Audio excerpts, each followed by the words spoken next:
Hey, welcome back to your second video in the Sports Speed Insider. I'm so happy to have you in here. I hope you enjoyed a lot from the first video, learning about weekly structures and bits and bobs in there. So now we're going to take it up to another level and start looking at applying some of the frameworks. And the first framework that we're going to look to apply is the learn, load, and execute framework, a really important framework within inside the Sports Speed system that allows for really superior application, working with large groups of athletes, resolving complicated issues, and developing the real power of a coaching process.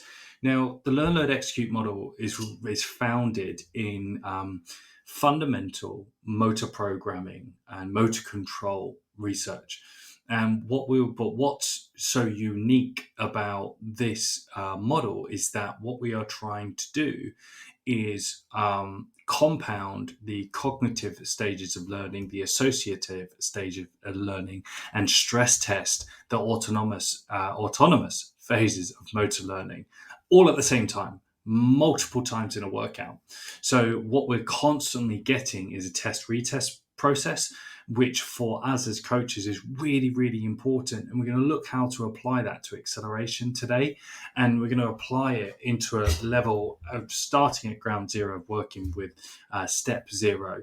And it's so important to understand that inside this framework, it's such a cyclic nature, that the learn is our cognitive element. And as coaches, we and working with athletes here, we are trying to really step inside the athlete's brain and problem solve motor transfer to a point that we are almost thinking what they're thinking before they've even thought it, trying to understand the way their brain works. And the power of this system and this framework lies with the appreciation of understanding that the transfer of training comes from the indirect transfer of the development of reorientation of general force qualities, such as this is where we're digging into the maximal strength for speed debate, which isn't really a debate,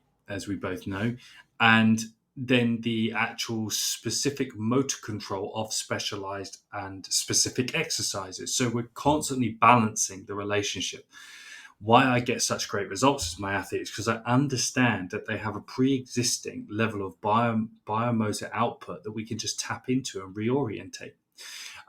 But in order to maintain that, we have to constantly stress it, and we have to spin the wheel and spin this cycle many times over. And it's a never exhausting cycle. And we'll show you when we combine that with our drill stacking. And these two work really well together, and start to form the basis of our systems.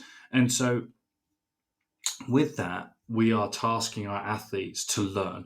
We are tasking them to learn within the constraints of which we're creating and demanding them to express strength. Okay, so first and foremost, remember, strength is built in the context of which it's created, so expressed in the context of which it's created. So a rock climber is just as equally as strong as a power lifter in the given environment, but switch environments, they won't be as strong as each other. Okay, so when we're facilitating that, we're saying, I want you to learn this. And by doing that, we're challenging the specialized motor pathways of these activities, to which then we spin them into red. It's like, right now, I'm going to load you up on that. I'm going to put change the constraints. I'm going to put external load factors on you or on the body, and tell you to find what you felt there. And it's very intrinsic. It's really intrinsic until we get to the execute.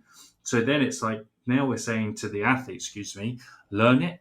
I've loaded it because we're trying to reinforce the pattern and also break the pattern at the same time.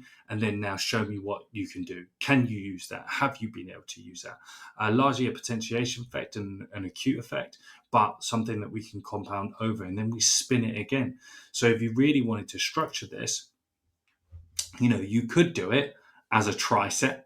Okay, so we could do this front side wall hold. This is the one I've used over and over again, and it makes perfect sense for a lot of people. So the problem here that we're solving is the getting good leg separation, good thigh separation in our front side from step 0, okay, which a lot of athletes struggle with. A lot of team sport athletes struggle to create thigh separation in their first steps, and so then we are reinforcing that strong position. Show me you can get that motor control. Show me you can build that out. Then we're going to load that. So we're loading that through. And in this instance, for a lot of athletes, they do tend to initially try to create leg separation with their feet. Okay, so they kind of gallop and step through. So what we do is we put the band around the foot, because it's where their brain is more comfortable from creating movement. Later, we will move that up to the thigh. Okay, and that's going to create that separation. And then we're going to do a one-step push. Very simple, a one-step push.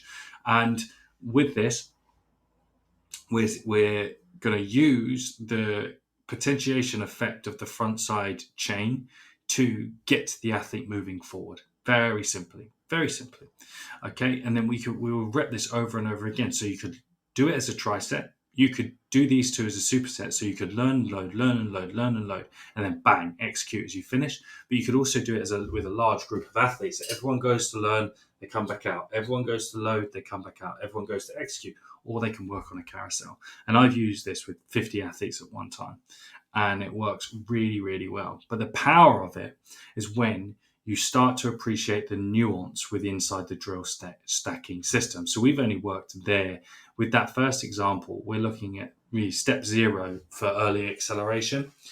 And using the drill stacking, this shows us how we can apply the learn, load, and execute. This is where you have to think holistically in your approach to this, and understand that if I want to, okay, so if I want to develop steps 1 to 3, and use learn, load, and execute to do that, then what I need to do is I highlight the individual segment component that is going to be the most common issue with athletes. So what we found here in this first example, using front side, okay, getting front side in early acceleration, so that is creating large degrees of thigh separation to create horizontal momentum. Okay, that actually comes down to lumbar pelvic rotation. What we're trying to teach the pelvis to do is lock into place to allow the leg to move. Okay, allow the thigh to open up, and that to get that split action, which will then give us our retraction that we're looking for, trying to find. Okay, so when we are highlighting that, we're going to create those drills. So the lumbar pelvic rotation, the lumbar pelvic portion is anchored in by the band being the constraint to create the loads, because we have to push with the left leg and flex with the right leg. So we're extending with the left, flexing with the right. So we're controlling that as our main issue here. So then when we put that into the movement, okay, which is the one-step push, because it's only one-step push. So we're learning to hold that position. We load it by challenging it, and the movement requires us to set ourselves up for retraction. So triple extension and retraction. So as you stack that on, you then, if we can get that first position, so if we can find that really well, then what we do is we rinse and repeat and come back and into that being a front side load and smash variation to start off with. Okay, so we're learning. You showed me, bang, we can do that there. Sweet. Now do it here. Now do it in the learn condition. And because then I want to load it, and I'm going to load it by making it faster. And then I'm going to execute it on by adding my next step into the system, which will learn, load, and execute. And you can use the speed progressions manual that you've got as part of being a Sports Speed Insider to start building your stacks to solve your problems. And then lastly, this is the thought process that we're going to go through. So how we use the drill stacking in conjunction with learn, load, execute. Identify the area to where the athlete needs to begin their coaching journey. So where do we need to coach them? Pick an issue that you can see. Pick one. It doesn't have to be the one that solves every problem. We're just trying to solve one problem. process of elimination. Then we want to pick the logical progressions that support the aims and objectives. As you can see here in our load, there's a couple of examples. There's a couple of examples here. And then we want to apply this model. Okay, we want to get into that learn, load, execute and get them smashing on and get them repping, because the sooner in that learn, load, execute and in the acceleration, the sooner we can get them out of step 0, we can then start knocking the dominoes over to 1, 2, 3, 4, 5, 6, 7, 8, 9, 10. We want to build all the way up to 10 steps of acceleration. So that's this week's video. Stay tuned for next week, because we're going to be getting into it, as always, in the Sports Speed Insider, and we're going to start looking to create some serious damage with your programming considerations and how we're starting to structure your session. So I hope you enjoy that, and stay tuned for your exercise breakdown and your phases of training. Get out there, get after it, and start speed geeking.